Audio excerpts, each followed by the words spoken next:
So, I've been busy this week traveling, so I'm behind on my videos, but here's my top 7 of Norway's MGP songs from Semi 3 based on the studio version. And I will say, while I do think there are some really good songs in here, the previous two groups had standout options.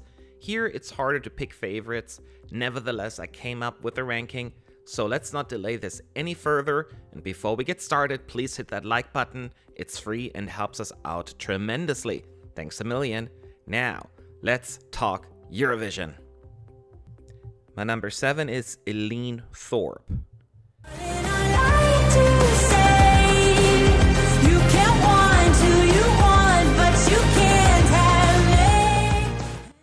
Look, this is just not my kind of music. There isn't much to say here. It clearly is a competent effort, something that I can imagine playing on Eurovision radio, but it is melodically not my cup of decaf. So, rather than dragging out my comments here, I'll wrap it up. I'm sure some folks will like this, but I just really struggle getting into it. Especially the talky part. No. In 6th place, Skrillex. Feeling like we are one of a kind. Hold me close and let us love again tonight. And I'm all in favor of another drag queen at Eurovision. It's been a minute, but it is such a generic anthem. Feels old-fashioned, and I love good retro. But again, there's a difference between retro and old-fashioned. The thing is, though, that I would probably enjoy this enough at Eurovision, but with some of the amazing options that Norway has, this would be too generic to have a fair shot. Number 5, it's Tiril Beisland.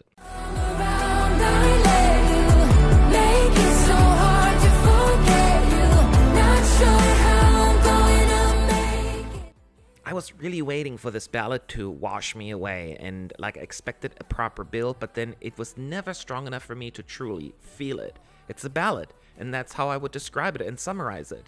The entire feel is just like a nice enough effort. Lyrically, it's a bit on the ordinary side as well, just non-descriptive emotionally to me. And I understand not every ballad needs to have a big moment, but something special was missing from this. It's not the kind of song that I would tell my grandchildren about. In 4th place, Atlee Patterson.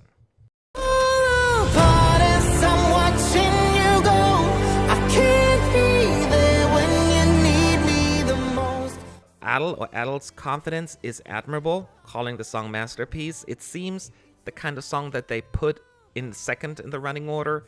Just won't have a shot at qualifying, but add something to fill the semi with another slow song. But to be honest, the chorus I'm quite liking. Again, there is a certain familiar feel when you listen to it. I probably listened to it 3 times actually in a row, and I have this where have I heard this before feel, and it's driving me nuts.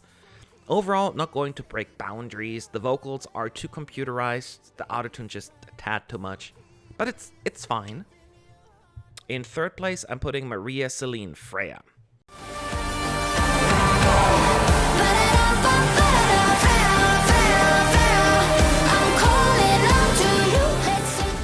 What was it? The Drums of Love. Ba-rum pam pam pam. Freya.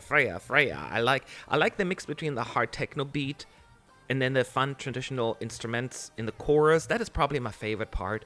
Overall, it's really the energy of the song that works best for me. The drum sound, the baram pam pam, it's kind of driving me up the wall. I get it. I get what they're doing here in the song, and it's working kind of for me.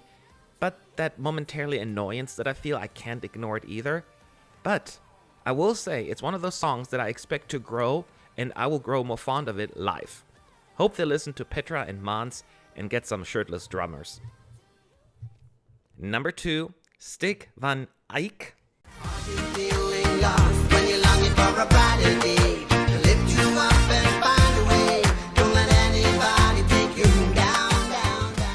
I appreciate Someday. It has a fun, unique feel. Reggae vibes. I wish I could have embraced it even more rather than popifying it. But in a group of songs that blend, this does not blend. One of the few songs that stick with you. It's less Eurovision fan-friendly, and that isn't always necessarily a bad thing, so overall, it's fine.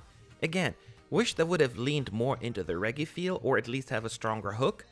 the childlike beginning and the end, I would have included that even more in between as well. It's neat. I know it probably won't qualify, but oh well. And my number one, it's Akuvi.